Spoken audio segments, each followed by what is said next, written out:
skolas dīķa pavēlnieki. Lasa Everts Grava. Mēs kā jauni puikas ļoti gribējām slidot.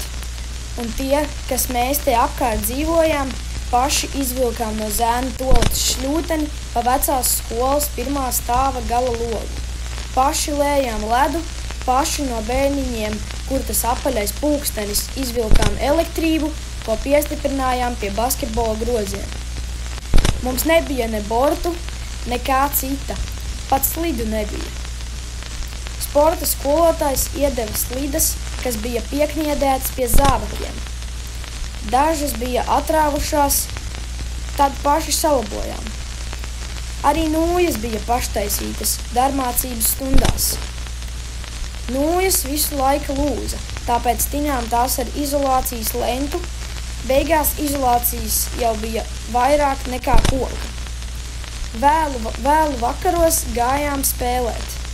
Katra spēle notika ļoti intensīvi.